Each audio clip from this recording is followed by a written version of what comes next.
안녕하세요. 저는 어느덧 저물어가는 70대 나이의 여성입니다. 동네 친구의 추천으로 이곳을 알게 되어 사연을 열심히 듣고 있습니다. 그리고 이제서야 제 사연까지 보내게 되었네요.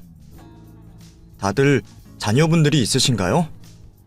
아마 이곳에서 사연을 듣는 시청자분들은 대부분 자녀들이 한둘 정도는 있을 것이라 생각을 합니다. 저도 이때까지 혼자 살아오지 않았고 남편과 사이에서 낳은 자식도 둘이 있었죠. 아들만 둘이다 보니 젊은 시절에는 아들들 덕분에 좋겠다며 부럽다는 얘기도 많이 듣고 남편을 일찍 잃고도 저는 기댈 곳이 둘이나 있다 생각해 든든했었습니다. 하지만 부모는 자식에게 많은 것을 바라면 안 되는 건지 자식과의 관계가 제 마음 같지 않더군요. 내가 아무리 자식에게 신경 쓰고 잘해봐야 내가 바라는 만큼 돌아오지도 않지만 천륜이라는 부모 자식 간에도 무정한 일이 벌어지는 듯 싶습니다. 저도 제가 겪은 그 일을 떠올리면 아직도 가슴이 아프고 속이 쓰리지만 그럼에도 불구하고 죽기 전에 그 일을 꼭 반성해야겠다 싶어요. 제 나이도 벌써 70이 넘었고 훌쩍 지난 이 나이에 남들에게 제 사정을 떠드는 것이 부끄럽기도 합니다. 더군다나 제가 하려는 이야기가 전부 제 잘못들이기에 더욱 숨고 싶은 기분이네요. 하지만 언제 떠날지 모르는 날이 가까워지다 보면 이제는 후회보다는 반성이 보람차다 싶은 생각이 듭니다. 그래서 저도 제 과거를 뉘우치고 참회하는 심정으로 사연을 보내보려 합니다. 그 시절에야 다들 배고프고 어려운 시절이었지만 저희 친정 형편도 넉넉하지가 못했습니다. 없는 형편에 자식만 많은 집에서 태어난 이유로 인해 저도 고생을 꽤 했어야 했죠. 식구는 많은데 먹을 것은 없고 늘 돈이 궁하다 보니 저도 수많은 형제들에 둘러싸여 부모 관심 한번 제대로 받지 못하고 방치되듯이 자랐습니다. 그때야 다들 그런 시절이니 불평을 할 수도 없는 일이지만 그래도 이제 생각해보면 떠올리기 가슴 아픈 세월이지 않았나 싶네요. 그렇게 어려운 형편에서 자랐어야 했던 저는 시집도 일찍 갈 수밖에 없었습니다. 그때는 결혼이 다들 빠르기도 했지만 가난한 집안에서는 입 하나라도 덜어보겠다고 딸 자식들 결혼을 일찍 보내곤 했었으니까요. 그래서 저도 20살도 되지 못한 어린 나이에 일찍 시집을 가게 되었습니다. 중매쟁이 손에 잡혀간 자리에서 얼굴 몇 번 보지 못한 남편에게 시집을 가게 되었죠. 솔직히 말하면 아무것도 모르고 어린 그 나이에 익숙한 집을 떠나 남의 집에 시집을 가야 한다는 것이 반갑지 않았습니다. 할 수만 있다면 시집 같은 건 가지 않고 배고프더라도 평생 집에서 살고 싶다는 생각을 했었죠. 남자라고는 아버지와 형제들밖에 몰랐었던 저는 남편이 낯설고 두렵기만 했습니다. 남자가 처음이었기에 다가가는 법도 몰랐고 손을 잡는 것도 어색하기만 했었죠.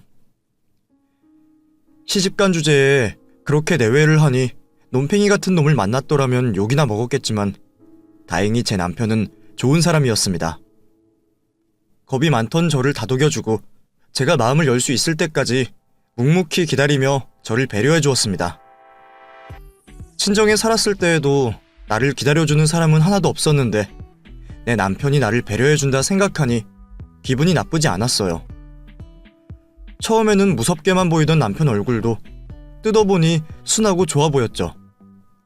그렇게 저는 저를 아껴주고 사랑해주는 남편에게 점점 마음을 열게 되었습니다. 부모 복은 별로 없었지만 남편 복은 있다고 생각하며 저는 결혼을 제 행복의 시작이라 생각하게 되었습니다.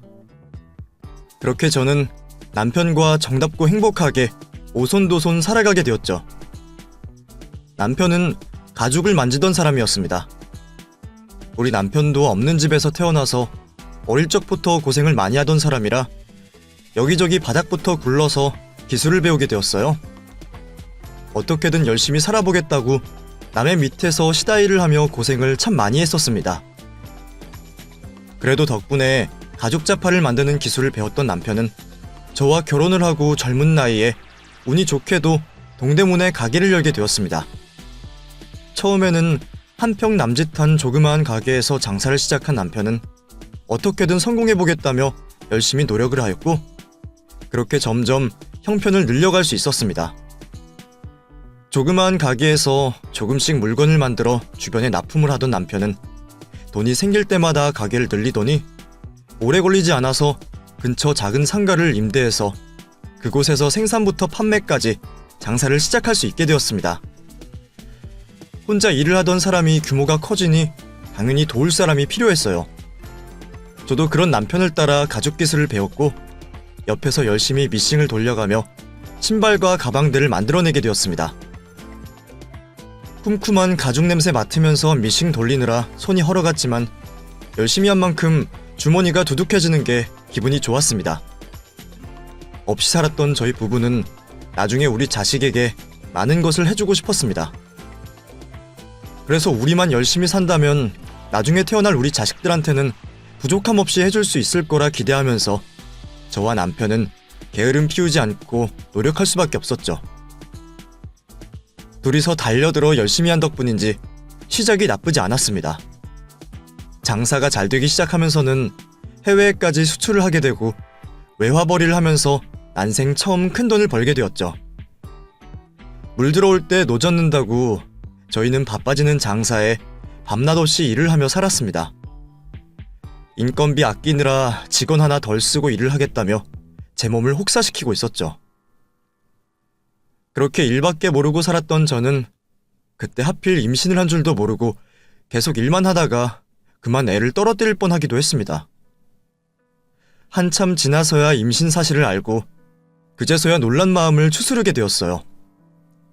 임신을 한 탓에 조심하려 하긴 했지만 그렇다고 혼자 가만히 있을 수가 없었습니다. 혼자 고생할 남편이 걱정되었던 저는 몸 상태를 봐가며 일을 거둘 수밖에 없었어요. 그래서 전 출산 전까지 손이 모자란 공장 일을 틈틈이 해왔고 얼마 뒤 큰아이가 태어나게 되었습니다. 그리고 저는 그제서야 뒤늦은 후회를 하게 되었죠. 임신 중에 제가 무리를 한 탓인지 큰아이는 보통 아이들보다 폐가 나쁘게 태어났습니다. 수술을 해야 하는 일은 아니었지만 폐 기능이 약하여 평생 조심하며 살아야 할 거라 하더군요. 정확한 원인은 의사도 모른다고 말했지만 저는 혹시 그게 나 때문이 아닌가 싶어 자책을 할 수밖에 없었어요. 이제 막 태어난 아이가 날 때부터 폐가 안 좋다니 아무래도 내가 내 아들을 그렇게 만들었나 보다 싶었거든요. 이럴 줄 알았으면 무리하지 말걸, 돈 벌 궁리하지 말걸, 나중에 태어날 자식을 위해서 조금만 참고 고생하자 했던 것이 결국 내 자식에게 화가 되어 돌아올 줄은 몰랐습니다. 뒤늦게 후회를 하게 되었던 저는 그런 첫째 아들을 위해 조금이라도 돕고 노력하고 싶었습니다. 아이를 위하는 마음에 전국을 돌아다니며 몸에 좋다는 것들을 찾아 먹였고 아이가 어릴 적부터 건강 문제에 대해 유난히 신경을 쓸 수밖에 없었죠. 그러던 중에 둘째 준형이가 생기게 되었고 첫째 준기를 가졌을 때가 생각이 나서 이번에는 공장에는 발도 들이지 않았어요. 남편이 심부름을 시키더라도 딱 공장 문 앞까지만 갔죠. 그렇게 둘째에게는 몸에 이상이 없기를 바라며 지냈고 그 기간 동안에도 첫째 준기 몸이 낳기 위해 저 나름대로 최선을 다하며 시간을 보냈습니다. 다행히도 둘째는 건강하게 태어날 수 있었어요. 하지만 그 결과가 한편으로는 제 마음에 있는 짐의 무게를 더욱더 무겁게 했습니다. 첫째 아이 임신 기간 동안 몸조리를 잘하지 못한 부분을 여실히 확인시켜주는 결과였으니까요. 그 때문에 첫째와 둘째 모두를 볼 때마다 첫째 준기에게 미안한 마음만 들었어요.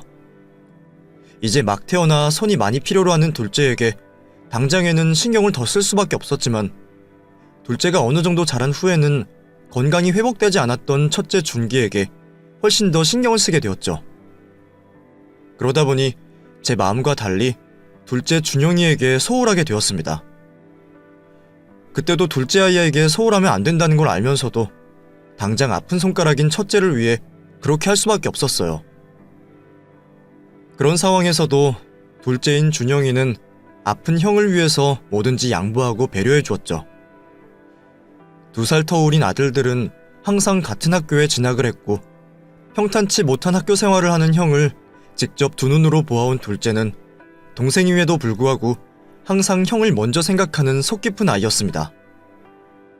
그와 반대로 첫째 준기는 동생보다 부모들에게 관심도 더 많이 받고 가진 것도 더 많으면서 항상 동생 것을 질투하고 양보할 줄을 몰랐어요. 그럴 때마다 제가 아이를 훈육시키려고 강한 어조로 말할 때면 준기는 항상 저 때문에 자신이 이렇게 태어났다라고 말하면서 제 마음을 아프게 했죠. 그 말을 들을 때마다 저는 무너질 수밖에 없었습니다. 그때는 항상 남편이 저를 대신하여 아들이 삐뚤어지지 않게 바른 길로 인도하려고 했죠. 그렇게 제 빈 부분을 채워주던 남편이 아직은 한참 젊은 나이에 세상을 떠나고 말았습니다. 자식들이 이제 겨우 성인이 되었지만 장가를 가서 부모의 품을 떠나 잘 살고 있는 모습도 보지 못한 채 말이죠. 평생의 동반자인 남편을 잃은 저처럼 둘째 준영이도 아버지를 잃은 슬픔에 빠져 있을 때 유일하게 그 상황을 태연하게 받아들인 아이가 준기였어요. 처음에는 준기가 아버지를 잃고 슬퍼하는 가족 때문에 자신이 장남으로서 흔들리지 않기 위해 태연한 척을 한다고 생각했습니다. 그런데 제가 준기를 너무 과대평가한 거죠. 실상은 전혀 그렇지 않았습니다. 남편 장례식을 치를 때까지 조용히 있던 아들은 무덤에 남편을 묻고 돌아온 그날부터 집 밖을 나가 술을 진탕 먹고 들어왔습니다. 그 모습도 처음에는 아버지를 잃은 마음에 친구들과 달래는 거라 생각했는데 술을 먹고 들어오는 날이 연달아 계속되고 술주정까지 부리는 아들을 보면서 뭔가 잘못되었음을 느끼게 되었죠. 준기야, 너 계속 술만 먹으면 어떡하니? 아무리 아버지 잃어서 마음이 힘들다고 하지만 이렇게 푼다고 해결되는 것도 아니잖니. 아는 사람들이 돌아가면서 힘들겠다고 술을 사겠다고 하는데 또 어떻게 그걸 거절해? 그리고 아버지 장례식 때 와준 사람들한테는 고마워서 내가 술도 사야 하잖아. 예전에 아버지께서 말씀하셨어. 부모 잃은 슬픔은 주변 지인들과 비우는 술잔에 털어버리는 거라고. 그리고 나도 내 몸이라면 그 누구보다 신경 쓰니까 걱정하지 마. 엄마가 걱정하지 않아도 될 만큼 마시고 있으니까. 그렇다고 다 큰 아들 녀석을 쫓아다니면서 술을 못 마시게 할 수도 없었습니다. 나중에는 그 정도가 너무 심한 것 같아 직접 아들이 앉아있는 술자리를 찾아가 보기도 했지만 그러면 더 찾을 수 없는 곳으로 피할 뿐이었죠. 그러다 제가 더는 가만히 지켜만 볼 수 없는 장면을 목격하게 되었습니다. 첫째 아들에게는 치명적일 수도 있는 흡연을 하는 모습을 목격하게 된 거죠. 그 긴 시간 동안 갖은 노력과 고생을 하며 받은 완치 판정인데 술도 모자라 자신에게 독이 되는 담배를 하고 있는 모습을 보자 정신을 차리게 만들어야겠다는 생각을 했습니다. 준기, 너 지금 담배를 피우는 거니? 다른 사람은 몰라도 너는 흡연해선 안 되는 걸 누구보다 네가 더 잘 알잖아. 어릴 때 그 고생해서 겨우 낫게 했는데 담배를 하면 어떡하니? 엄마, 내가 괜찮아서 피우는 거야. 내 친구도 어렸을 적에 천식이었는데 어릴 때부터 지금까지 잘만 피우고 있어. 별 문제도 없다는데 뭘. 병원에서도 완치되었다고 했잖아. 그리고 성인 되면 면역력도 좋아져서 문제없어. 그래도 안 돼. 엄마랑 네가 너 고친다고 얼마나 노력을 했는데 그걸 한순간에 물거품을 만들면 어떡해. 그리고 네 건강이 너만의 노력과 희생으로 만들어진 거야? 아빠, 그리고 네 동생 준영이까지 희생해서 만든 결과야. 두 사람 생각해서라도 네가 이러면 안 돼. 다른 건 스트레스 받는 것보다 나을 수 있으니까 내가 말리진 못하겠지만 담배는 폐에 직접적으로 안 좋잖니. 그러니 담배만은 피우지 말아라. 엄마, 내가 어린애야? 내 몸은 내가 알아서 하겠다고. 그리고 남자가 사회생활 하려면 담배 정도는 태울 줄 알아야 돼. 돈 없으면 당장에 먹고 살지도 못하는데 겨우 이 폐가 문제야? 그리고 솔직히 엄마가 건강하게 만들어주지 않아서 내가 언제 어떻게 끝날지도 모르잖아.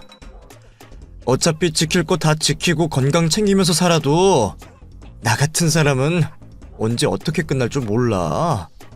갑자기 무슨 희귀 폐질환 생겼다고 하면 그때까지 건강 지키려고 한 노력이 무슨 소용이야. 그러니까 괜히 스트레스 받게 하지 마.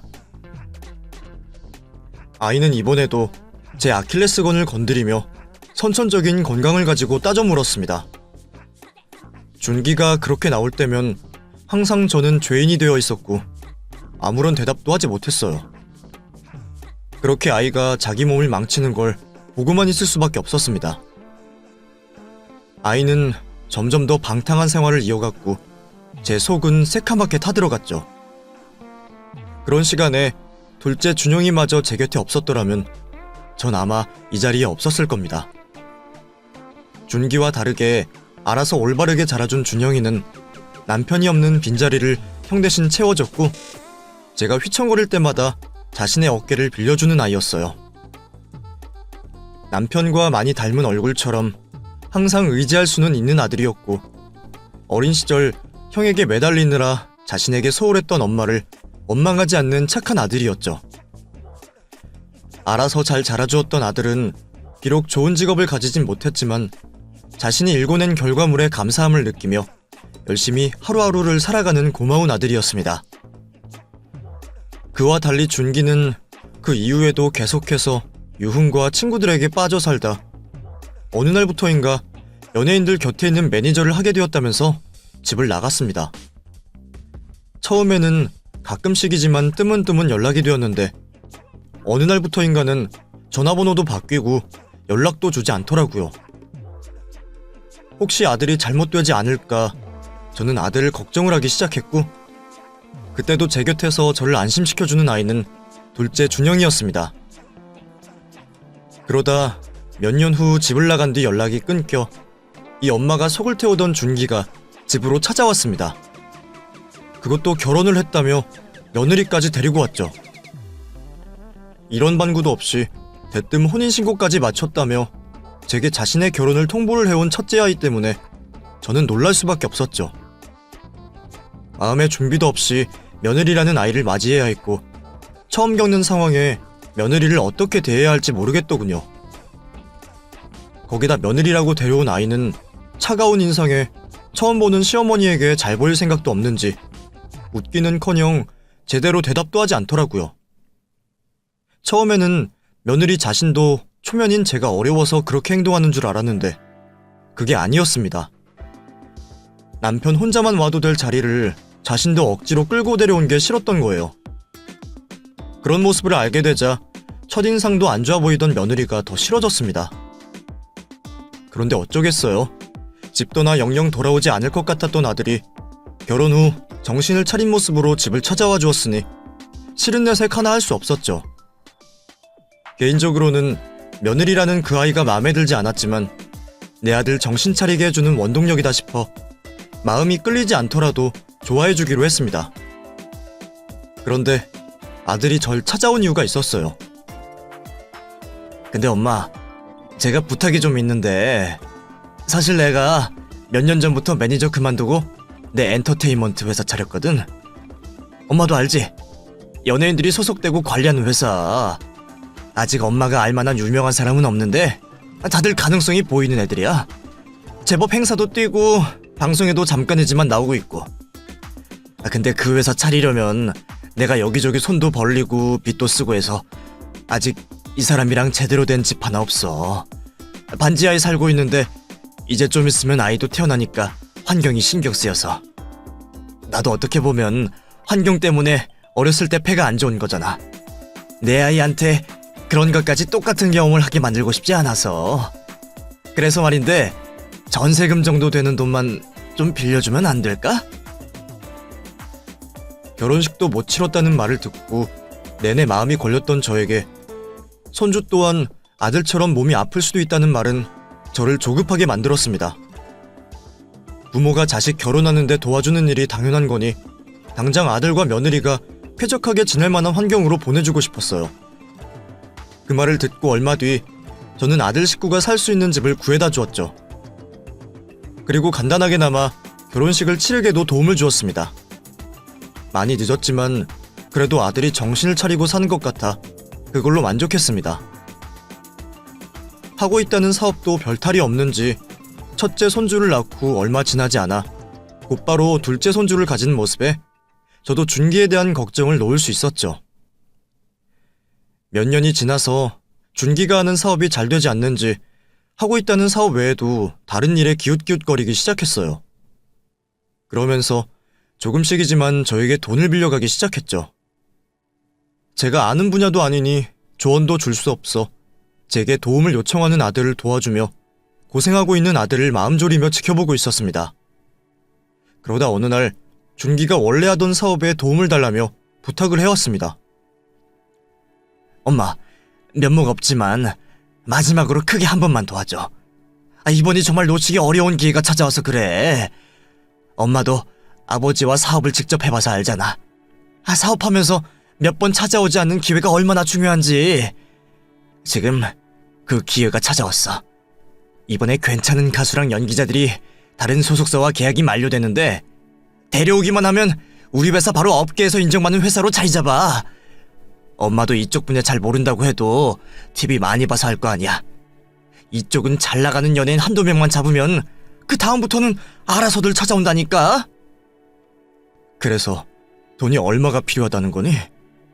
내가 너희 결혼할 때 보태준 돈이랑 틈틈이 네가 빌려간 돈 때문에 이제 가지고 있는 돈이 얼마 없어.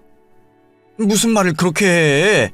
아버지 돌아가실 때 엄마가 대충 얼마를 상속받았는지 그 돈을 내가 다 알고 있는데. 그러지 말고 좀 통 크게 도와줘. 진짜 이번에 내가 노리는 연예인들 데리고 오면 완전 인생 핀다니까? 아마 나도 TV에 자주 나올지도 몰라. 그러지 말고 나한테 노후자금 투자한다 생각하고 지금 가지고 있는 재산 전부 좀 보태줘요. 엄마 필요한 생활비는 우리가 대신 줄게요. 자식이 그렇게 간절하게 부탁을 하는데 외면할 부모가 몇이나 되겠습니까? 자식 뒷바라지를 언제까지 해야 하는지 모르겠지만 배 아파 낳은 자식 잘 되는 게 부모의 전부인데 부탁을 들어줄 수밖에 없었죠. 결국 저는 큰아들이 필요하다는 만큼의 돈을 도와주게 되었습니다. 부디 그 돈 전부를 갚지 않아도 되니 아들이 잘 되기만을 바랬어요. 그리고 조금이라도 아들 하는 일에 도움이 되라고 생활비를 쓰라며 준 신용카드도 쓰지 않았습니다. 필요한 게 있으면 한 번 쓸 거 두세 번 써서 아끼고 입으로 들어가는 건 반으로 줄였죠. 그렇게 해서라도 아들에게 도움이 된다면 전 그것만으로 만족했습니다. 나중에 제 덕분에 이만큼 잘 살게 되었다고 말하며 고맙다라는 말 한마디면 전 충분했으니까요.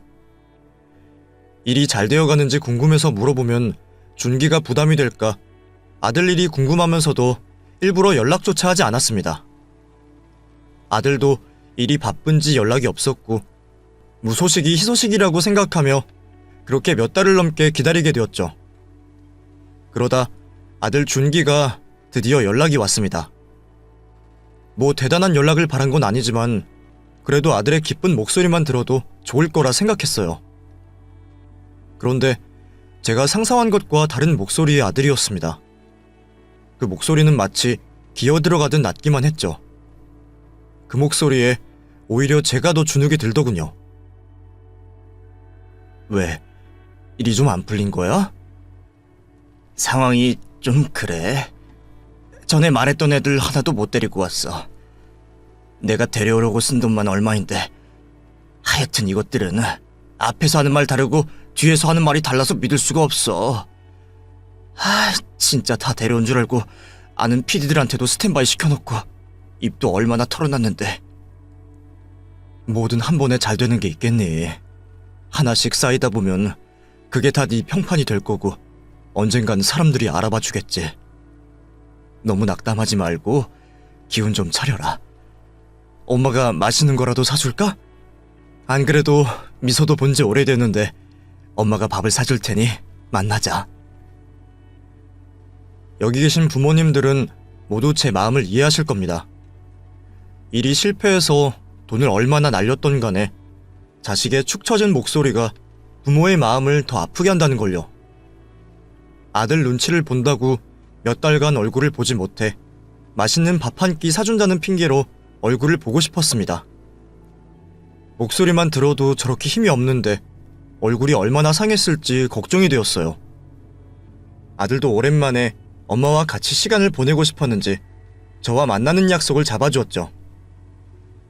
그렇게 아들과 오랜만에 보는 자리를 기대하면서 나갔는데 그 자리에서 저는 또다시 아들의 부탁을 듣게 되었습니다.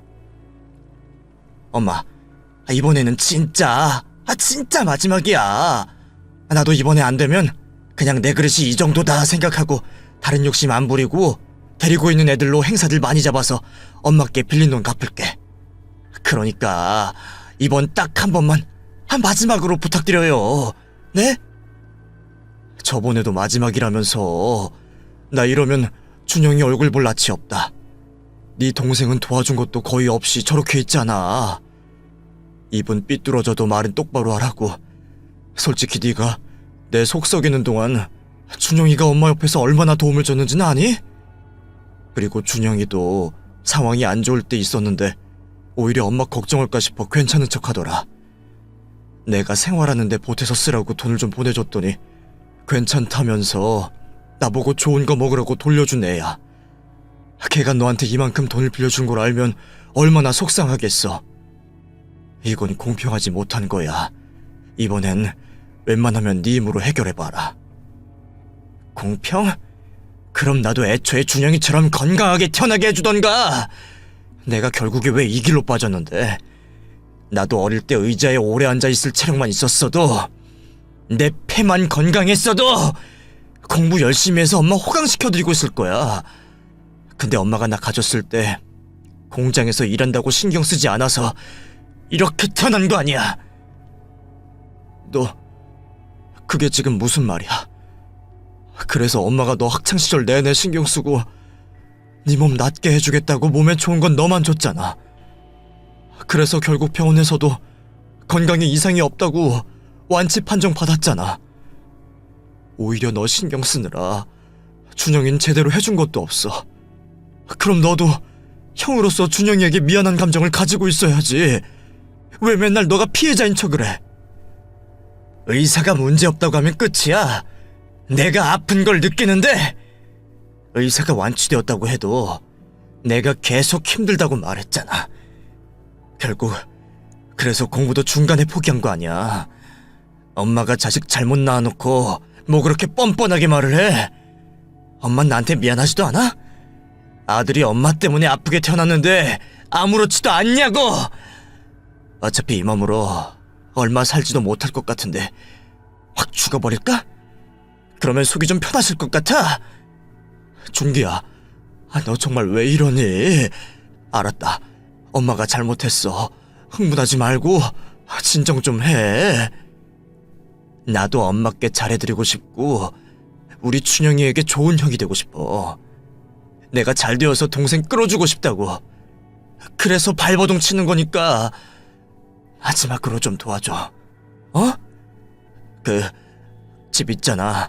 지금 엄마가 사시는 그 집. 그 집 팔아서 나 좀 도와줘. 내가 이번엔 꼭 성공할게. 그리고 엄마는 우리랑 같이 살면 되잖아. 내가 이제부터 엄마 모시고 살게. 엄마 원래 가족들이랑 다 같이 살고 싶어 했잖아. 큰아들은 이번에도 돈이 필요하다고 했고 이번에는 제 집을 팔아 돈을 마련하고 갈 곳이 없을 저에게 같이 살자고 하더군요.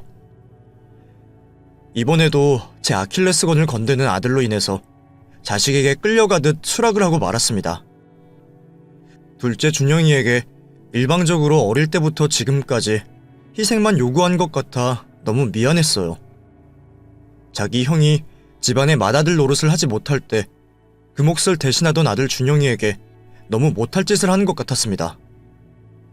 집을 팔고 그 돈으로 형을 도와주겠다는 말이 끝내 입에서 떨어지지가 않더라고요.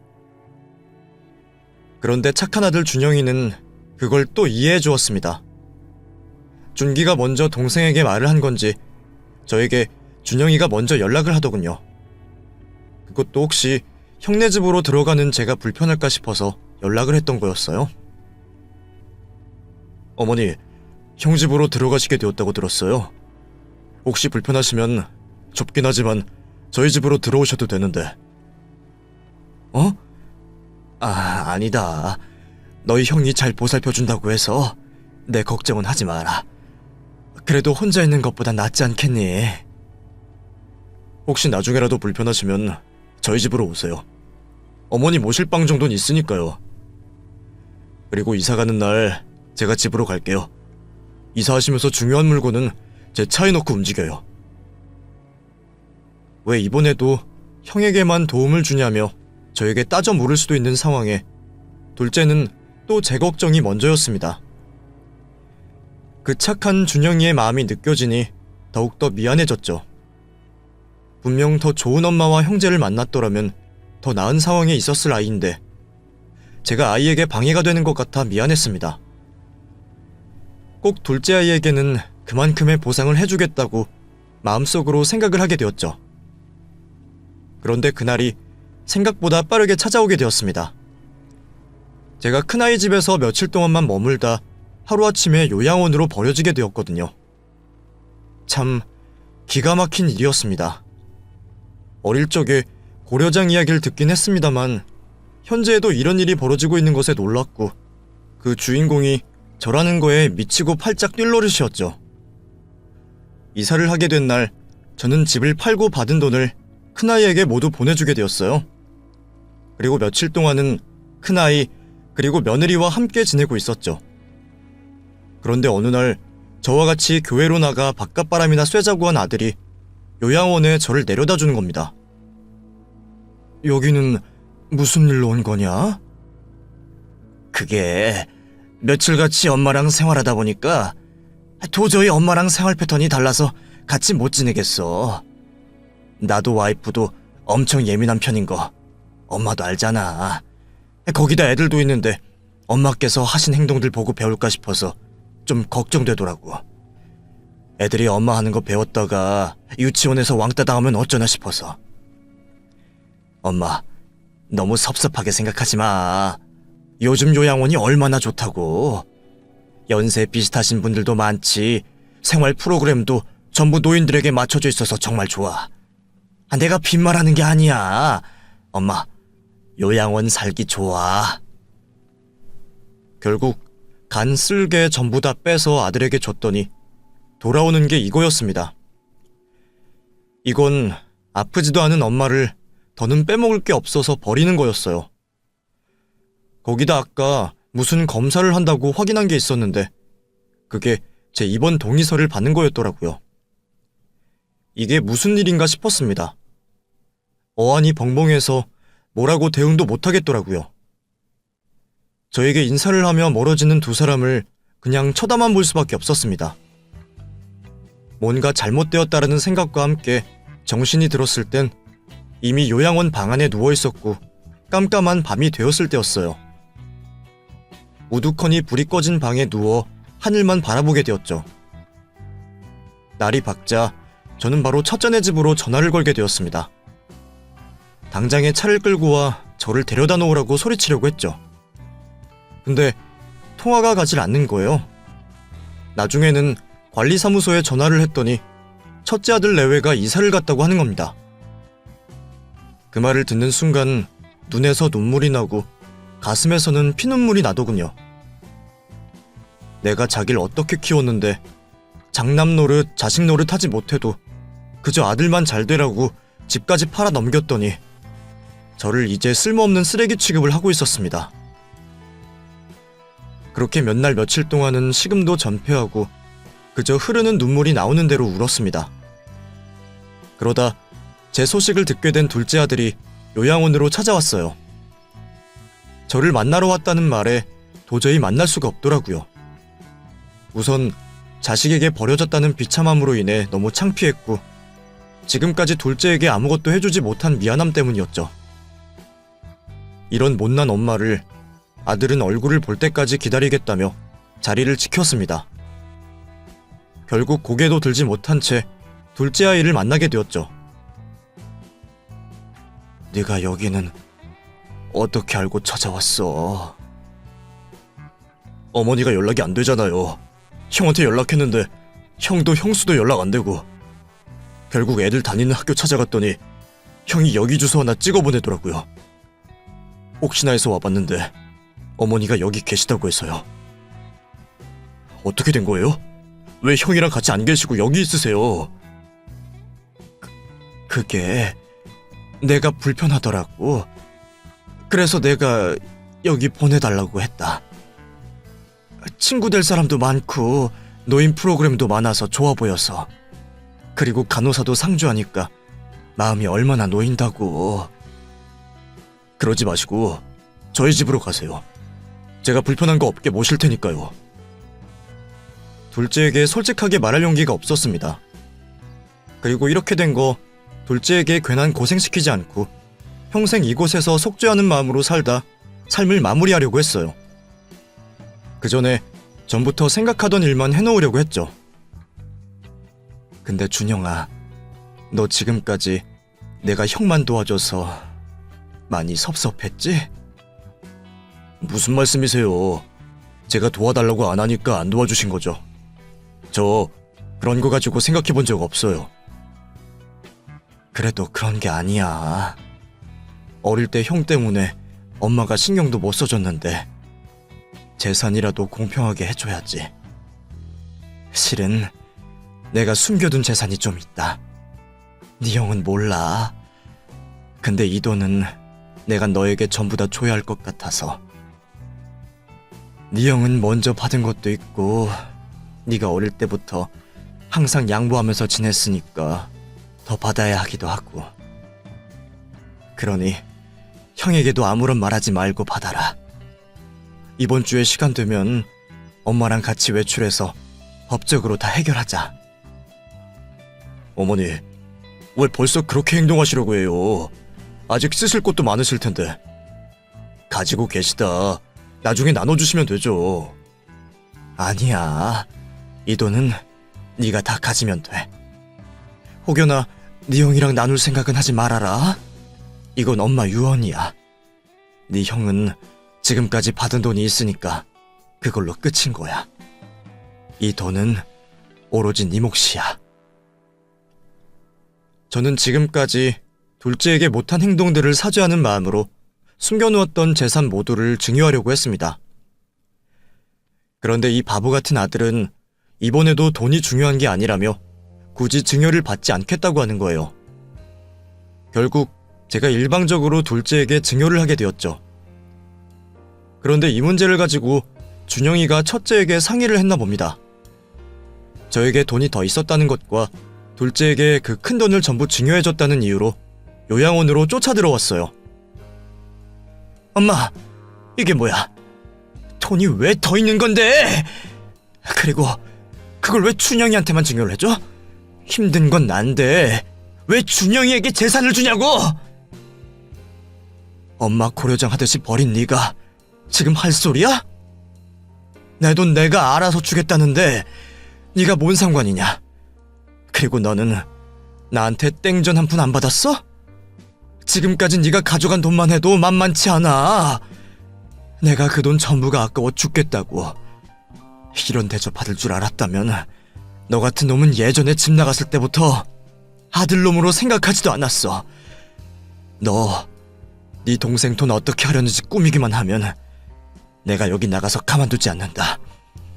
우리 준영이 더는 너 때문에 희생하게 만들지 마.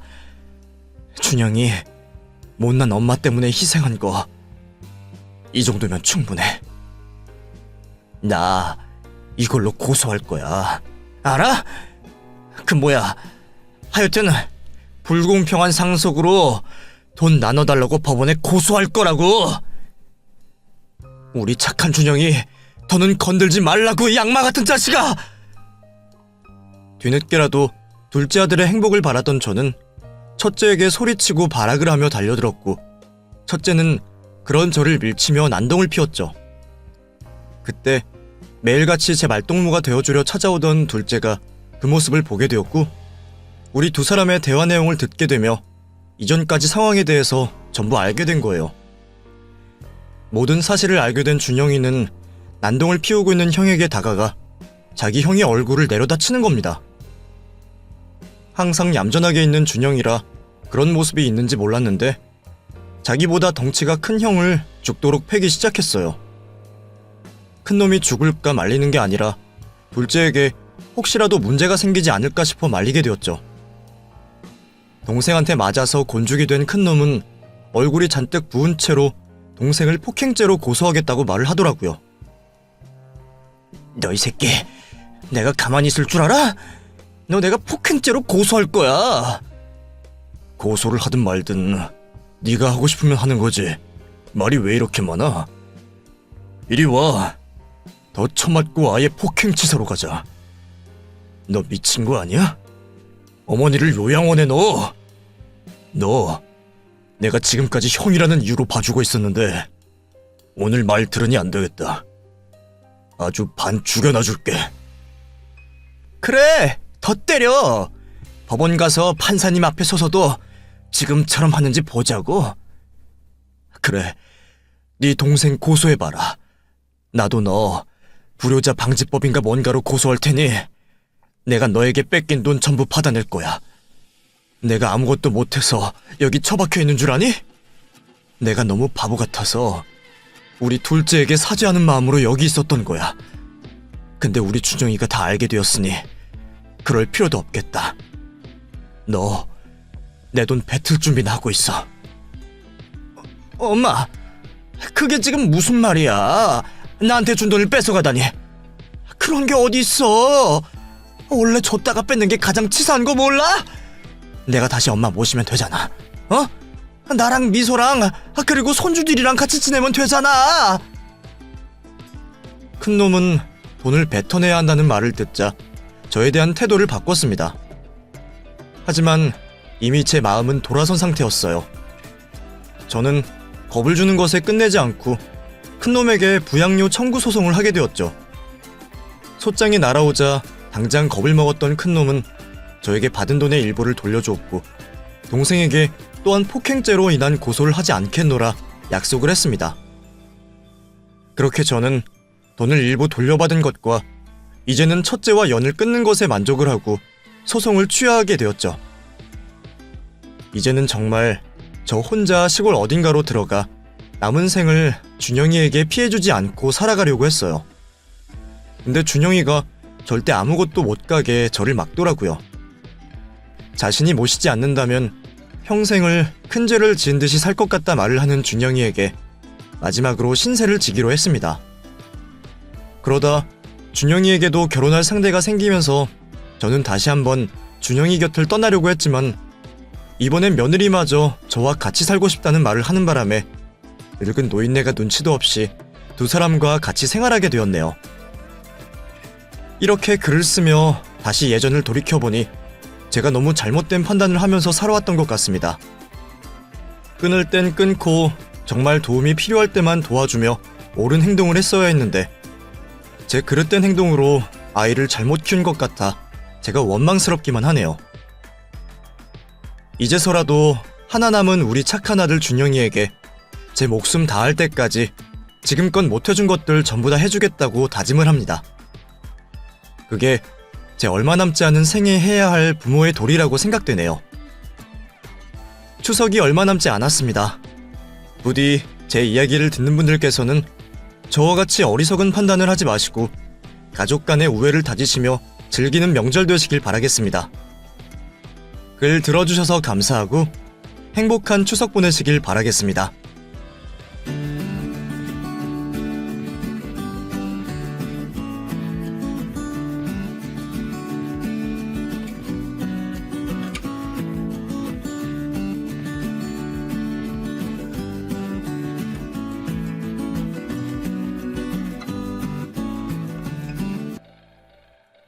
안녕하세요. 저는 아이 둘을 키우는 40대 여자입니다. 다들 추석 준비는 잘하고 계신가요? 저도 한가위 추석을 앞두고 준비를 하다 문득 예전 생각이 나 이렇게 사연을 보내게 되었네요. 온 가족이 모여 행복해야 할 명절날에 제가 나쁜 사연을 보내도 되는 건지 모르겠지만 그래도 언젠가는 제 이야기를 전해보고 싶었기에 이번 기회에 용기를 내보았습니다. 사실 제게는 그 일이 그리 떠올리고 싶은 일은 아니에요. 오히려 잊고 싶은 일이었기에 이렇게 흘려보내듯 사연을 보내게 되었네요. 글을 쓰려고 마음을 다잡는 이 와중에도 그때 일이 떠올라 마음이 힘들지만 이번 기회로 저도 과거를 이겨내고 다시 용기를 내려 노력해봅니다. 그래서 여러분들께 위안을 얻고 저도 다 잊어버리고 싶네요. 그러면 제가 겪어야 했던 안타깝고 말 못할 그 사연을 지금부터 들려드리도록 할게요. 저는 교직에 몸담으시던 아버지와 가정주부이신 어머니 밑에서 외동딸로 자라왔습니다. 평생 교편을 잡으셨던 아버지께서는 저를 엄하게 기르셨지만 그만큼 사랑도 많으셨고 그래서 저는 따뜻한 가정에서 모자람 없이 자랄 수 있었어요. 그렇게 무사히 대학에 입학하고 취직까지 했던 저는 별 걱정 없이 사회생활을 하고 있었습니다. 그리고 그때 다니던 회사에서 우연히 대학 동창을 만나게 되었죠. 대학 시절에는 아주 가깝지도 않았고 그냥 얼굴만 알고 인사만 주고받던 사이였는데 막상 사회에서 만나게 되니 무척 반가웠어요. 괜히 옛날 풋풋했던 추억도 떠올려지고 동창이라는 이유로 서로 도울 일도 많았습니다. 한창 젊은 남녀가 호감을 갖고 붙어있다 보니 저희는 그렇게 가까워질 수밖에 없었고 어느새 자연스럽게 연애를 시작하며 결국 결혼까지 이루어지게 되었습니다. 같은 학교에 같은 회사를 다니고 있었고 크게 따지고 잘 것은 없었던 덕분에 남편과 저는 별탈 없이 결혼을 했습니다. 평범한 결혼을 하며 결혼 생활을 시작한 뒤에도 걱정할 만큼 큰 일은 없었어요. 아버님께서는 남편이 저를 만나기 몇 년 전 일찍이 세상을 떠나셨고 그 후로 남편은 시어머니와 시누이와 지냈습니다. 그러다 남편이 저와 결혼을 하고 그 후로는 시누이와 시어머니만 남겨졌지만 두 분이 함께이고 시어머니도 정정하시니 저희도 큰 걱정은 아니었어요. 괜히 시집살이를 걱정할 필요도 없었습니다. 남편의 동생인 시누이는 워낙 자신에게만 관심이 많은 사람이라 저한테 딱히 시누이 행동을 하려 하지도 않았고 저랑 만나는 일도 별로 없어 부딪힐 일이 없었거든요. 다만 시어머니가 조금 예민한 성격이신 탓에 가끔 심기를 거스르는 일이 있긴 했지만 그런 것 말고는 따로 저를 구박하신다거나 시집살이를 시키시는 분이 아니었던 덕에 저는 별일 없는 결혼 생활을 만족하며 살 수 있었습니다. 그렇게 저도 평범한 사람들처럼 살아갈 줄 알았어요. 남편과 저 사이에는 우리 둘을 닮은 아이도 낳게 되었고 우리도 누군가의 부모가 되어 평범하지만 너무나도 소중한 날들을 보내고 있었죠. 그러던 중에 시누이가 결혼할 남자가 있다며 저희 가족들을 불러다가 말을 했습니다.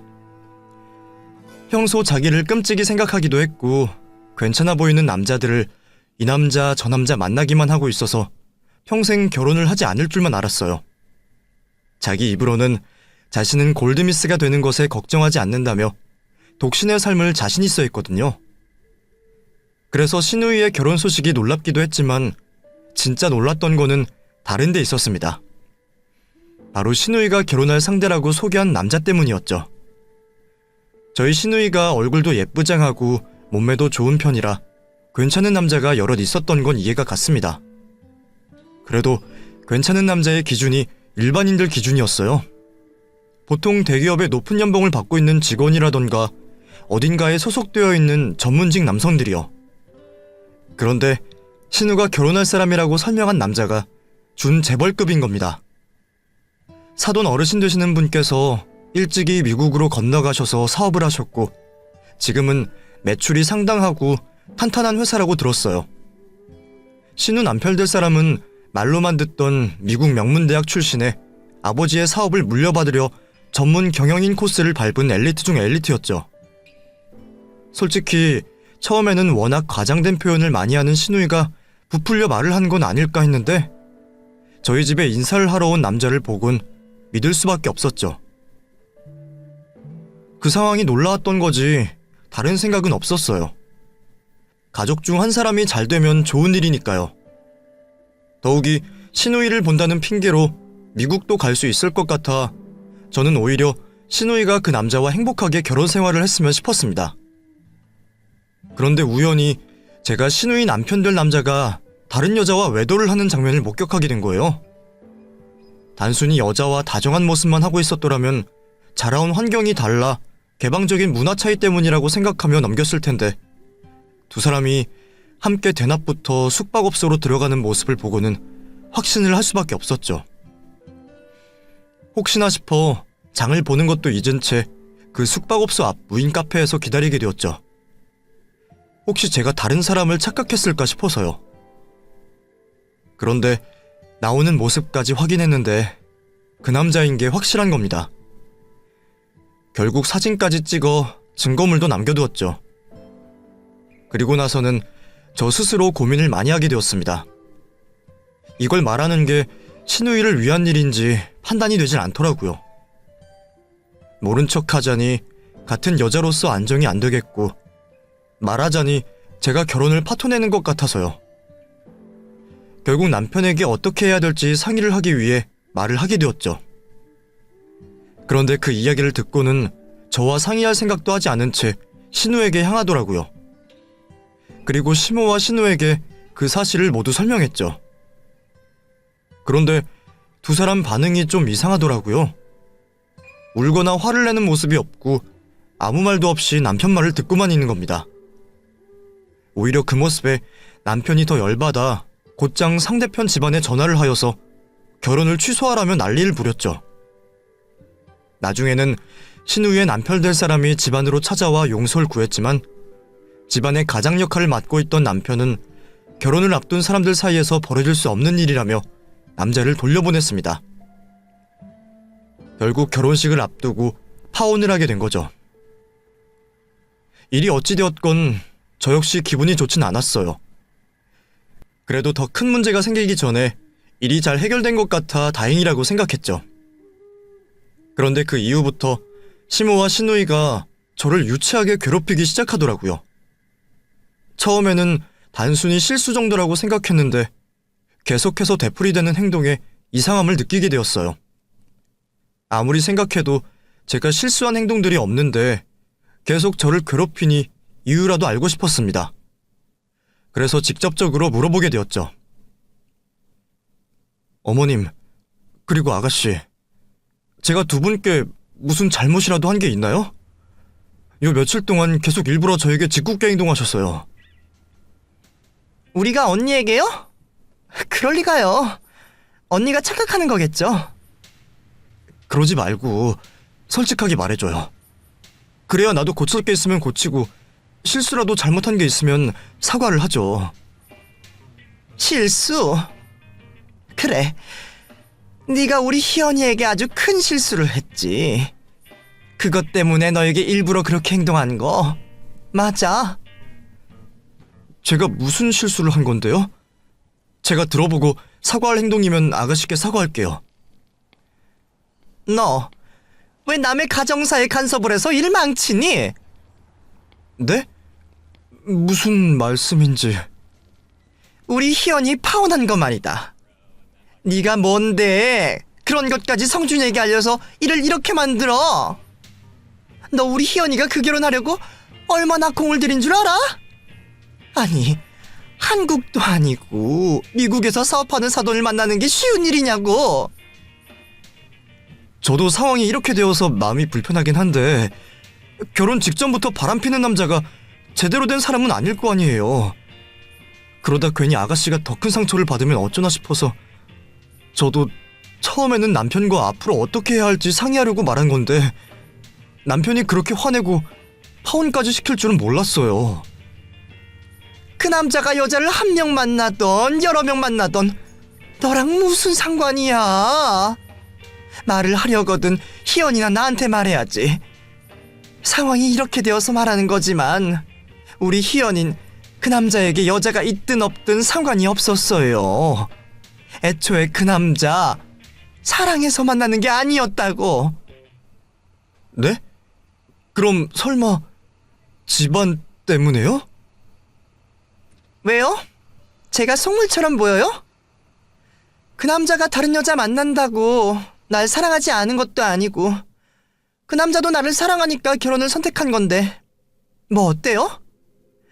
나도 적당히 사랑받으면서 내가 원하는 부분을 취득하면 서로 좋은 거잖아요.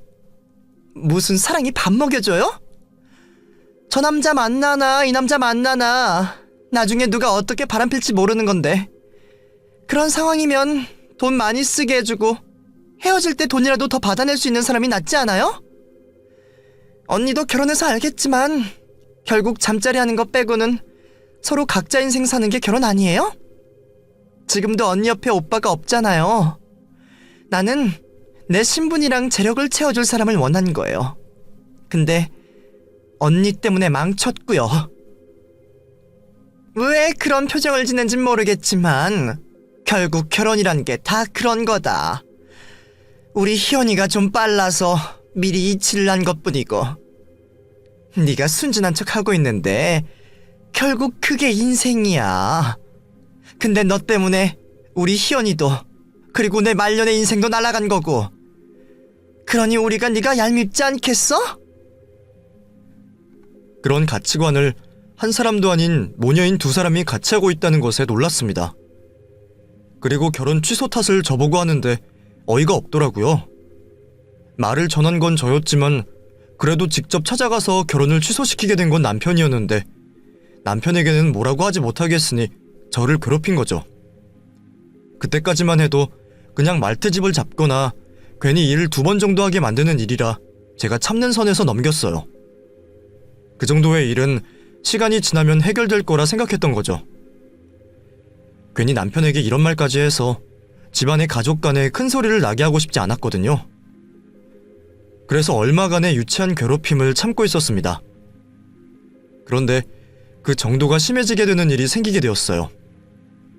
평생 아이들을 가르치는 교직에 몸을 담고 계시던 친정 아버지께서 퇴직을 하시면서 돈을 조금 불려보고자 하셨고 지인의 권유로 투자를 하시게 된 거죠.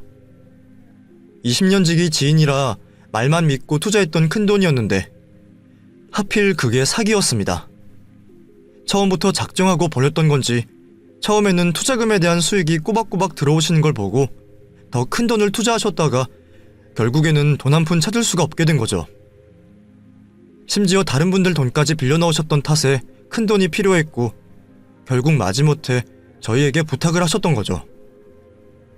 저도 계속 일을 했으면 모르겠지만 아이들을 키운다고 진작에 일을 그만둔 탓에 개인적으로 가진 돈이 없었어요. 결국 남편에게 부탁을 하게 되었고 일부를 대신 갚게 되었죠. 하지만 갚아야 할 돈이 남아 있었습니다. 결국 제가 시어머니께 부탁을 하여 남은 돈을 갚게 되었어요. 그런데 그 빌린 돈이 문제였습니다. 저희 아버지가 투자 사기를 당해 사위와 사돈의 돈을 빌렸다는 것을 알게 되자 그걸 트집 삼아 저를 제대로 괴롭히기 시작했어요. 도움을 받은 일로 어머님께 감사하고 죄송한 마음이 있던 저는 일부러 시댁에 찾아가 음식이나 집안일을 하면서 감사함을 표했습니다. 그런데 그런 제 마음은 알아주시지도 않고 저번 시누이를 엮어서 저에게 뭐라고 하시더라고요. 아휴, 참 미꾸라지 같은 년. 네? 어머님, 방금 저보고 하신 말씀이세요? 그래, 너 말이다 너. 너 한 명 시집 와서 우리 집안 이게 뭐니? 딸이 좋은 집안이랑 결혼해서 평생 못 해볼 것 좀 해보려고 했더니 네가 기어이 그 일을 망치고 이번에는 니네 집안 도와준다고 우리 아들 등골을 빼먹질 않나? 시어머니 어려운 줄 모르고 돈을 받아가질 않나? 너희 아버님께 빌려드린 돈 내가 죽기 전에 받을 수 있는 거지? 네. 급하시면 제가 일이라도 나가서 갚을게요. 죄송해요, 어머님. 항상 말뿐이지 말뿐이야. 아무리 못나고 미운 사람도 계속 보다 보면 정이 들고 애정이 생기는데 너는 어쩌면 반대로 되는 거니? 있던 정도 떨어지고 더 밉상으로 변해. 꼴도 보기 싫으니까 내 눈앞에 띄지 않게 다른 방 청소해라. 그 말씀을 하시면서 제 머리로 던졌던 휴지가 폭력의 시작이었습니다. 그 후로 제가 어머님 댁에서 설거지를 하고 있거나 또는 음식을 하고 있을 때면 제 뒤에서 두루마리 휴지를 던져 맞추면서 시모와 시누이가 웃고는 했어요. 저는 그 상황에 어쩔 줄 몰라 하며 하지 말아달라고 말밖에 할 수 없었죠. 저희 아버지 일 때문에 괜히 위축이 되더라고요. 그런 날들이 하루 이틀 그리고 3일 연속해서 벌어지더니 점점 그 폭력의 강도가 심해지기 시작했습니다. 장을 보고 왔을 때 지나가면서 일부러 제 어깨를 치거나 실수라도 하면 제 가슴을 손가락으로 밀치기 시작했죠. 서서히 강도가 높아지는 폭력에도 그 문제의 심각성을 몰랐던 저는 다른 반항도 하지 못한 채 가만히 있게 되었어요. 그러다 제가 신우의 발에 걸려 넘어지면서 그릇을 깨는 일이 생겼죠. 어머, 언니 미안해요. 근데 솔직히 나 가만히 있었는데 언니가 발에 걸려 넘어진 건 알죠? 무슨 말이에요? 저도 밑에 보면서 발을 디딘 건데 아가씨가 일부러 발 밀어넣은 거 제가 넘어지면서 봤어요. 뭐라고요? 그럼 내가 일부러 언니 넘어뜨려서 그릇 깨지게 하려고 했다는 거예요? 언니 말을 뭐 그렇게 해요? 그릇 깨지면 우리 집 손해지 언니 손해예요? 안 그래도 언니가 빌려간 돈 때문에 우리 집 쪼들려 죽겠구만. 무슨 말도 안 되는 소리를 해요. 지금 그 말이 왜 또 나와요? 그 말을 한 순간 시모가 손으로 제 뺨을 날렸습니다. 순간 이게 무슨 상황인가 싶어서 말이 제대로 안 나오더라고요. 너 지금 뭐 하는 거냐? 네가 넘어져서 그릇까지 깨놓고 네 시동생에게 탓을 돌리는 거냐?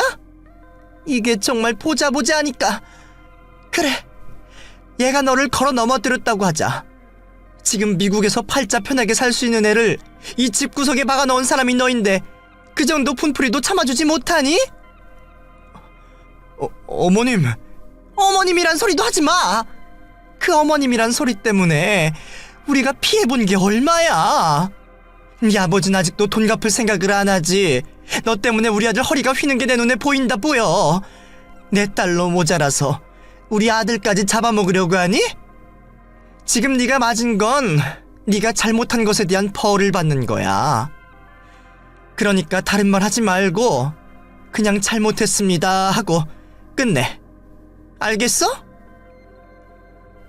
눈물이 터져나왔지만 그 순간에도 시모와 신우의 조롱은 끝나지 않았어요. 그날 이후 저는 큰 충격을 받았는지 삶의 의욕을 잃고 무기력해졌죠. 그런 탓에 시모와 신우의 폭력에도 별 반항을 하지 않은 채 그냥 당하고만 있었습니다. 그러다 보니 점점 더 폭력의 강도가 심해졌고 어느 날부터는 두들겨 팬다고 표현해도 될 만큼 심하게 맞았어요. 두 사람은 꼭 남편이 없을 때만 저희 집으로 찾아오거나 불러서 폭력을 행사했죠. 별 이유도 없어 보였습니다. 그냥 자신들이 생활하며 생긴 화를 과거 일에 대입을 하여 괜한 분풀이를 해왔죠. 남편과 아이들에게 이런 모습을 보일 수 없어 앞에서는 밝은 모습으로 지내고 있었지만 그 모습은 영혼 없는 껍데기의 모습일 뿐이었어요. 이 상황을 피하기 위해 이혼을 생각하지 않은 것도 아닙니다. 하지만 아직 돈을 갚을 형편이 안 되시는 아버지와 초등학교도 졸업하지 못한 아이들 때문에 어쩔 수 없이 그 힘든 시간을 보내게 되었죠. 제 이야기를 듣는 분들은 대부분은 왜 개인적으로 대항하지 않거나 경찰에 신고를 하지 않았냐며 저를 바보라고 생각하시겠지만 사람이 그런 상황에 빠져들면 그러한 정상적인 사고 자체가 되질 않더라고요. 마치 철창 안에 포식자들과 같이 갇혀있는 느낌이라 더 큰일을 당하지 않는 것만으로도 다행이라 생각하면서 살았어요. 그러다 시모가 오랜만에 시댁 가족들 모두 모여 식사를 하자고 했습니다. 그 당시 코로나로 인해서 5인 이상 모인 적이 없었는데 잠시 거리두기가 완화되었거든요. 다른 사람들에게는 온 가족이 모여 맛있게 식사를 하는 즐거운 시간일 수도 있겠지만 저에게는 또 한 번의 시집살이를 하러 제 발로 호랑이 굴로 들어가는 일이었어요. 무슨 핑계를 대고라도 둘러대고 싶었지만 시모가 남편에게 먼저 이야기를 해놔서 어쩔 수 없었습니다. 결국 저는 당일 아침이 되어 시모의 호출로 인해 일찍부터 시댁에 들어가게 되었죠. 시댁에 도착하니 저녁에 가족들이 먹을 음식 재료들이 한가득 쌓여 있었고 그 쌓여 있는 재료들을 가지고 음식 준비를 하는 건 모두 제 몫이었습니다. 그 많은 음식들을 모두 손질하는 동안 시모와 신우는 마치 저를 약올리듯 식탁에 앉아 수다를 떨었어요. 그리고는 재료를 손질하는 제 행동 하나하나를 지적질하기 시작했죠. 엄마, 저것 좀 봐. 언니 파 절반을 버리려고 하잖아. 무슨 가정주부가 살림을 저렇게 살아? 저런 모습 보면 우리 오빠가 번 돈까지 허투루쓸까봐 걱정돼. 아가씨 아니에요. 이거 나중에 수육할 때 넣으려고 크게 잘라둔 거예요. 아까 아가씨가 수육해달라고 해서요. 네? 나도 알아요. 근데 수육하는데 그렇게까지 필요해나 해서 말한 거죠. 그리고 제가 혼자 말하는 것까지 굳이 그렇게 이기고 싶어서 말대답을 해야겠어요? 미안해요, 아가씨. 그런 뜻으로 답한 거 아니에요. 아니긴 뭐가 아니야. 너는 가만히 보면 꼭 우리 희연이 말에 꼭 말대답을 그렇게 하더라. 그냥 못 들은 척하고 넘길 수도 있는 말에도 너는 꼭 토를 달아. 나한테 그러고 싶은데 못하니까 우리 희연이에게 괜히 대신 화풀이를 하는 거니? 아니에요, 어머님. 제가 그럴 리가요. 너 요즘에 우리가 바빠서 손맛을 안 보여줬더니 잊어버린 것 같은데 말 조심해라. 알았어? 오늘은 오랜만에 가족들 모두 모여서 하는 날이니까 이번 일은 그냥 넘기는데 한 번 더 비슷한 일 생기면 혼꾸녕을 내줄 테니까 알겠어? 가만히 있으면 억울한 내용으로 욕을 먹고 거기에 답을 하면 손찌검을 한다고 협박을 하니 도대체 어떻게 하라는 건지 싶었어요. 겨우 말대답을 했다는 이유만으로 다음번에는 혼을 낸다고 하니 이게 정상적인 사람들의 대화 방식인가 싶었죠. 그렇다고 저에게 이 상황을 해결할 수 있는 뾰족한 수가 없었습니다. 그저 이 비정상적인 사람들과의 오늘 만남이 빨리 끝나기만을 바라야 했죠. 그 많던 음식 재료들을 다 손질하고 몇 가지 음식들도 완성했을 때 아이들이 차례로 하원과 하교를 할 시간이 되었고 저는 아이들을 데리고 시댁으로 왔어요.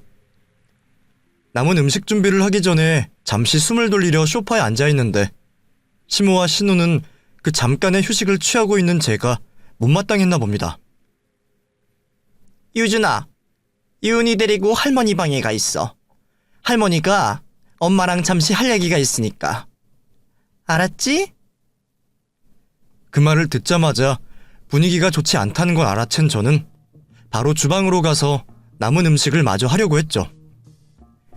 그래서 소파에서 일어나려는데 그 순간 신우이가 저를 밀쳐 소파에 다시 앉히는 겁니다. 언니, 이왕 쉬는 거 마저 푹 쉬세요. 그렇게 하기 싫은데 뭐하러 굳이 다시 일어나서 음식하려고 하세요? 그게 아니라 애들 데리고 와서 잠깐 숨 좀 돌리려고 앉아있었어요. 안 그래도 바로 음식 준비하려고 했고요. 너는 애들 데리고 오는데 뛰어왔니? 아니면 애들 들쳐업고 왔어? 여기까지 오는 동안 내내 앉아서 왔을 거면서 뭐가 힘들다고 숨을 돌려?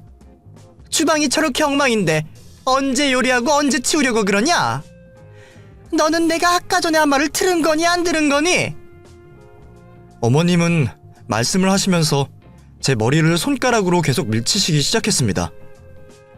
그렇게 시작된 폭력은 저를 향한 강한 비난과 함께 점점 강도가 높아지면서 제 어깨를 밀쳤고 제 머리를 때리기도 했죠. 엄마, 오늘은 그만해. 안에 애들도 있고 또 조금 있으면 오빠도 봐야 하잖아. 오늘 일하는 거 봐서 다음에 언니네 가서 혼내주면 되지. 너 오늘은 운 좋은 줄 알아라. 내가 진짜 성준이랑 애들만 아니면 전에 비하면 별것 아닌 일이었지만 육체적인 상처보다 마음에 새겨진 상처가 더 컸습니다. 도대체 제가 무엇을 얼마나 잘못했기에 이런 대접을 받아야 하는 건지 싶더라고요. 11살 아들과 6살 딸을 시댁까지 데려온다는 게 말처럼 쉬운 일은 아니잖아요. 한시도 가만히 있지 못하는 애들에게 신경을 써야 하고 앉을 자리가 있으면 저보다 애들에게 먼저 내줘야 하니 따지고 보면 앉아 쉰 시간도 없었고요. 음식이 한참 남은 것도 아니고 저 혼자 준비며 요리이며 거의 다 해놨는데 잠깐 앉아서 쉬는 모습이 꼴보기 싫다는 이유로 괜한 트집을 잡는 게 너무 화가 나더라고요. 돌아서는 시모와 신우이의 머리채를 잡아 내칠 생각을 하다 아이들과 친정 부모님 얼굴이 떠올라 참을 수밖에 없었죠. 그렇게 울컥하는 마음을 꽉꽉 눌러놓은 채 저는 주방으로 돌아가 나머지 음식들을 모두 하고 정리까지 다 해놨습니다. 그리고 혹시 또 저를 건들까 싶어 남편이 올 때까지 아이들과 같이 붙어 있었죠. 남편은 퇴근을 하고 곧장 시댁으로 왔고 그렇게 모든 가족들이 모여 즐거운 식사 자리를 가졌습니다. 다들 제가 전부 손수 차린 음식을 먹으며 즐거운 시간을 보내고 있었지만 저는 아무런 맛도 나지 않았고 그 시간이 그다지 즐겁지 않았어요. 한 시간이라도 빨리 이 지옥 같은 시댁에서 벗어나 집으로 돌아가고 싶은 마음뿐이었죠. 그러다 보니 저도 모르게 얼굴이 울상이 되었나 봅니다. 그 모습을 본 신우이가 당연히 가만히 있지 않았고 발 뒤꿈치로 제 발가락을 꽉 눌렀죠. 순간 저도 모르게 너무 아파 소리를 지르게 되었는데 앞을 보니 신우이가 저를 째려보고 있더라고요. 왜? 당신 어디 아파? 아니 아까 애들 시댁으로 데려오다 양말에 가시가 박혀 있었나봐. 순간 너무 따끔해서 놀라서 그래. 죄송해요 어머니. 언니 때문에 저희가 더 놀랐어요. 진짜. 엄마 괜찮아? 사람이 놀라면 소리도 지를 수도 있지. 그래, 발바닥에 문제 있는 건 아니고? 네. 다행이네. 그럼 다시 우리 즐겁게 식사하자. 그 말을 하며 시모와 신우가 하는 눈빛을 읽을 수 있었고 저는 억지 웃음을 보이며 두 모녀의 장단에 맞춰주게 되었죠. 그렇게 한참 동안 즐겁지도 않은 이야기들에 억지 웃음을 보이며 있었는데 갑자기 유준이가 엉뚱한 소리를 하는 겁니다. 할머니랑 고모 역겨워. 뭐? 유준아, 지금 할머니한테 뭐라고 한 거야? 음식이 입에 맞지가 않아? 아니요, 할머니랑 고모가 역겹다고요. 방금 전까지 엄마 고생시켜놓고 이 음식들 맛있다면서 웃고 즐기는 게 역겹잖아요. 저는 갑작스러운 유준이의 말에 너무 놀라 아무런 말을 하지 못하고 있었고 남편은 그런 유준이를 나무랬죠. 너 지금 할머니랑 고모에게 무슨 말버릇이야? 누가 어른에게 그런 말을 쓰래? 당장 할머니께 사과드려. 아이고, 내가 늙어서 별소리를 다 듣는다. 아니, 며느리가 가족들 위해서 음식하는 걸 가지고 내가 손주놈에게 욕을 먹어야 하는 거니? 성준아, 너 자식 교육을 다시 시켜야겠다. 이거 지엠이 닮아서 그런지 집안 분위기 망친 일에는 일가견이 있나 본데 이런 건 어릴 때 혼을 호되게 내서 못하게 해야 하는 거야. 그런데 시모의 그 말이 끝나자마자 한 유준이의 행동에 우리 가족 모두 얼어붙고 말았습니다. 유준이가 시모의 얼굴에 주먹을 날린 거예요. 물론 아직 어린아이이고 의자에 앉은 채로 날린 주먹이라 뺨 정도 맞은 충격이었겠지만 아이가 한 갑작스러운 행동에 모두 다 멈춰서고 말았죠. 정신을 차린 남편이 유준이를 번쩍 들어 거실로 데려갔고 이내 아이를 나무라기 시작했죠. 너 지금 뭐하는 짓이야? 누가 어른께 그런 짓들 하래? 너 아빠가 너희가 무슨 잘못하든 때린 적이 있어? 근데 어디서 그런 못된 짓을 배워서 그것도 어른께 그런 짓을 해? 이번 일은 네가 할머니께 잘못을 구한다고 해도 그냥 넘길 수가 없는 일이야. 지금까지 아빠가 너 혼낼 때 매든 적이 없었는데 이번엔 안 되겠다. 네가 잘못한 짓이라는 거 인정하지? 아니요. 할머니랑 고모도 우리 엄마 때리는데 내가 왜 못 때려요? 아빠도 엄마 못 지켜주니까 내가 지켜주겠다는데 왜 나보고 뭐라고 하냐고요? 뭐? 너 지금 그게 무슨 말이야? 할머니랑 고모가 맨날 우리들 몰래 엄마 때린다고요. 오늘도 엄마 밀고 때리는 거 봤어요. 너 지금 아빠한테 거짓말하면 더 혼나는 거 몰라? 너 진짜 큰일 나고 싶어서 그래? 진짜라고요. 내가 수첩에 할머니랑 고모가 엄마 때린 날짜랑 때린 부위 다 적어놨어요. 그거 보면 믿으실 거예요? 그 순간 남편의 표정이 굳어졌고 그 모습과 함께 시모와 신우의 표정도 굳어갔습니다. 그리고는 유준이가 가져온 수첩을 하나씩 넘겨가며 확인을 했죠. 수첩을 보고 있던 남편은 저에게 확인을 하듯이 쳐다봤고 저는 차마 대답을 할 수 없어 고개만 떨궜습니다. 사실 다른 생각들보다 아이들에게 보여줘서는 안 될 모습까지 보여줬다는 생각에 부모로서 너무 부끄러웠거든요. 그동안 아이들이 눈치채지 못하게 숨긴다고 숨겼는데 언제부터 알고 있던 건지 제 자신이 너무 창피하고 부모로서 자격이 있나 싶었습니다. 고개를 들지 못하고 있는 저에게 남편은 아이들을 데리고 집으로 먼저 들어가라고 했어요. 남편이 이성을 잃고 흥분한 상태로 실수라도 할까 싶었던 저는 남편과 같이 집으로 가려고 했죠. 여보, 내가 전부 설명할게. 그러니까 나랑 집에 같이 가자. 아니야. 나 어머니에게 이번 일에 대해서 여쭤봐야 할 것 같아. 애들 보고 듣기에 좋지 않은 내용이니까 애들 데리고 집에 가 있어줘.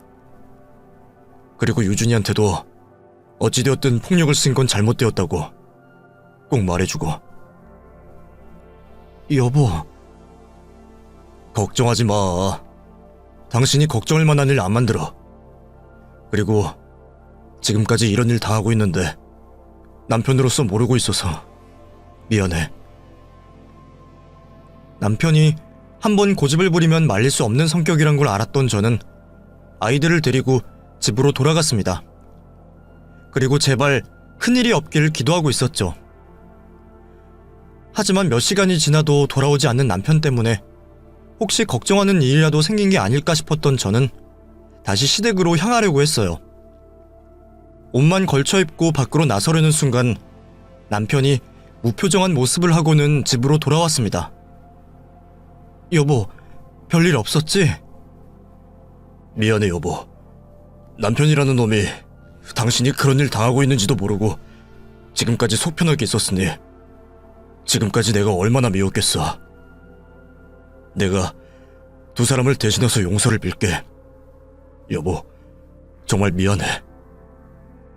아니야. 당신이 뭘 잘못했다고. 내가 말 안 하고 참고 있었던 건데. 내가 바보같이 굴어서 더 미안하지.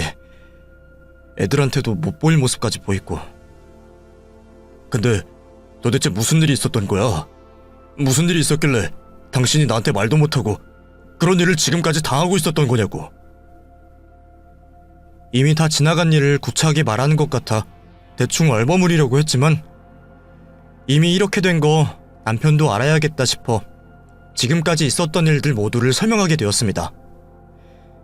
몇 년 동안 있었던 일을 전부 다 기억해낼 순 없었지만 제가 기억하는 내용들만 남편에게 전하는데 몇 시간이 걸렸죠. 그렇게 모든 이야기를 마치고 나니 남편은 저를 안고 엉엉 울었죠.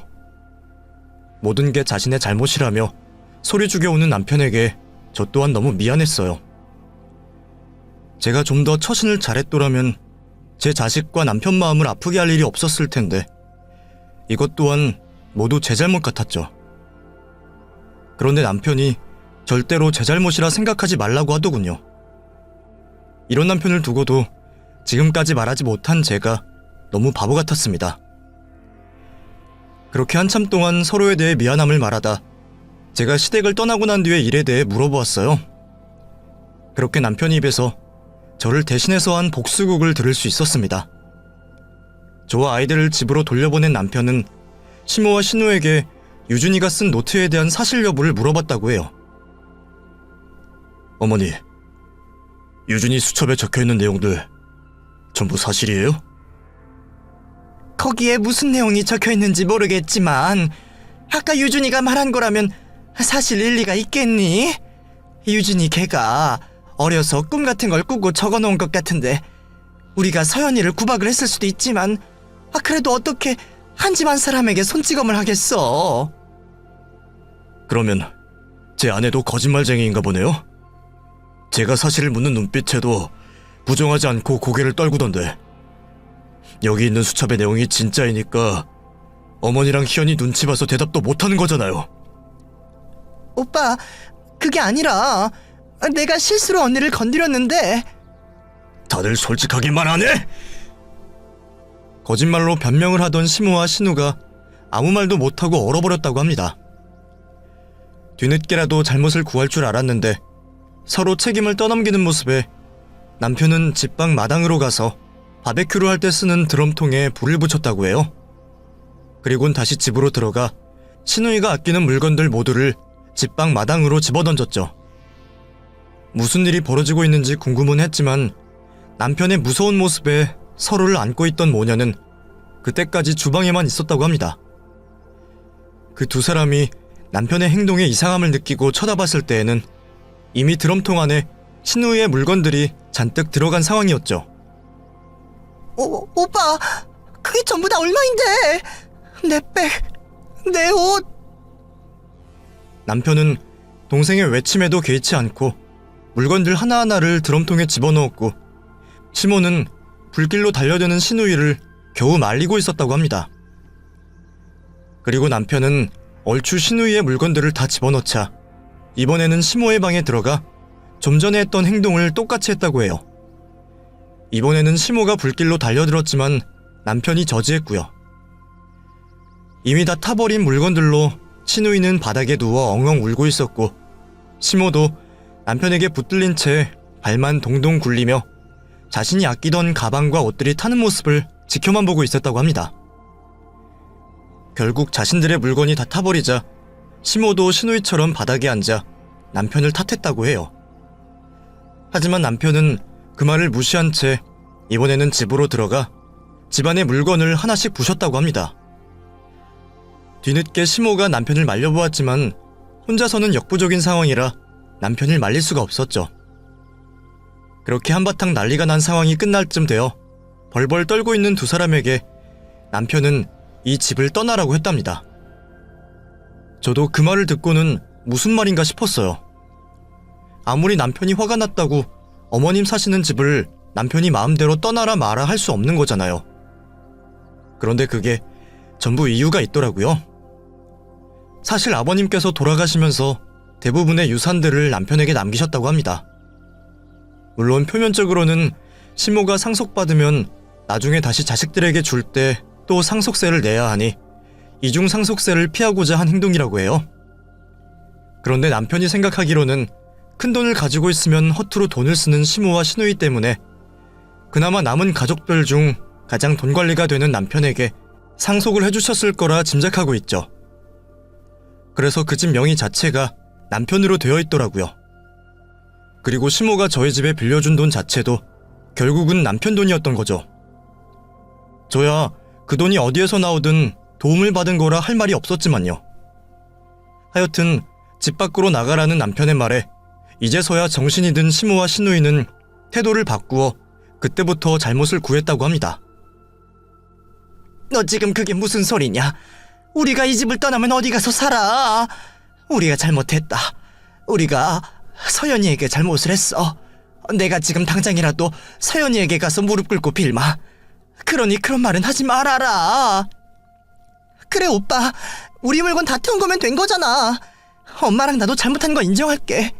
내가 앞으로는 언니에게 정말 잘할게. 방금 전 제가 태우고 부순 물건들 전부 아버지 돌아가시고 나서 사신 물건들입니다. 따지고 보면 전부 제 돈으로 산 것들만 태우고 부순 거라고요. 그러니까 그나마 가지고 있던 남은 물건이라도 챙기고 싶으면 더는 입에 발린 소리 하지 말고 나갈 준비 나세요. 성준이 너 진짜 왜 이러니? 너 엄마랑 동생 연까지 끊으려는 거야? 그래도 한 가족인데 이렇게 잘못을 빌고 있으면 눈 감아줘야지. 네, 저 연 끊을 겁니다. 얄미워서 어디 한두 군데 쥐어박았으면 이렇게라도 안 왔죠. 근데 여기 수첩에 적혀있는 걸 보면 사람을 두들겨 팬 거잖아요. 그것도 몇 년 동안. 경찰에 신고 안 한 걸 다행이라고 생각해야죠. 마음 같아선 이 집에서도 내쫓고 폭행죄로 신고하고 싶은데 그래도 제 어머니와 동생이었다는 이유로 참는 겁니다. 저는 두 사람 보기 싫으니 떠나주세요. 한두 달 정도 시간을 드릴 테니 어떻게 해서든 살 집 찾아 나가세요. 그렇게 시모와 신우에게 집을 나가라는 말을 통보하고 남편은 집으로 돌아온 거였어요. 그 말을 마치고도 남편은 저에게 들은 이야기 때문인지 계속 미안함을 표현했고 저는 저를 대신하여 쉽지 않은 복수를 해준 남편에게 미안해하며 고마워했습니다. 그리고 그 다음날부터 시모와 신우이에게서 하루에도 몇 번씩 용서를 구하는 전화가 왔습니다. 당장 집을 비워줘야 해서 마음이 급한 이유 때문인지 바짝 엎드린 듯한 저자세로 저에게 용서를 구하더군요. 남편이 대신 복수를 해주었지만 아직도 오래 쌓인 속이 다 풀리지 않았던 저는 두 사람의 모습에도 꿈쩍하지 않았고 저에게 하는 사과도 받지 않았습니다. 그러한 모습에도 어떻게든 저와 남편의 마음을 풀어보려고 두 사람은 끈질기게 연락을 해왔지만 우리 부부는 용서를 할 마음이 없었어요. 저는 만남과 통화 자체를 거절했고 남편은 만약의 상황을 대비하여 시모에게 내용 증명까지 보내며 집을 떠나라는 의사를 확실히 표현했죠. 결국 약속한 날짜가 되었을 때 시모와 신우이는 자신들의 남은 짐을 가지고 집을 떠나게 되었습니다. 그리고 그날 이후 우리 부부는 시모와 신우이에 대한 어떠한 소식도 듣지 못했습니다. 가끔 남편의 친척분들 중 몇 분께서 시모와 남편 사이를 중재하려고 하셨지만 남편의 강한 반발로 매번 무산되었고 남편의 그러한 모습을 보신 친척분들께서도 결국은 포기하시게 되었죠. 시모와 신우에게는 이보다 더 통쾌할 수 없는 복수를 할 수 있어 좋았지만 남편에게는 가족들과 연을 끊게 만든 것 같아 항상 미안함을 품고 있습니다. 남편은 그런 제 마음을 아는지 항상 괜찮다고 말을 해주며 저희 부모님을 자신의 부모님처럼 모시려고 해요. 그런 남편을 위해서라도 제가 집안에 도움이 되기 위해 더 노력을 하려고 합니다. 그렇게 서로를 생각해주는 마음 때문인지 그 일이 있고 난 뒤로는 신혼 때로 돌아간 것처럼 행복하게 생활하고 있네요. 앞으로도 어떻게 보면 부모와 형제 대신하여 저를 선택한 남편에게 제가 해줄 수 있는 모든 행동을 해줘야겠다고 다짐하게 됩니다. 남편이 가장 행복했으면 하니까요. 그래서 이번 추석에도 제가 짬짬이 일을 해서 번 돈으로 선물을 준비했는데 남편 마음에 들어있으면 하네요. 그럼 여러분도 얼마 남지 않은 추석 사랑하는 가족들과 행복하게 보내시길 바라겠고 부디 저와 같이 마음이 맞지 않는 가족들과는 별탈이 없으시길 바라겠습니다. 사연 채택해주셔서 감사하고 모두들 행복하시길 바라겠습니다.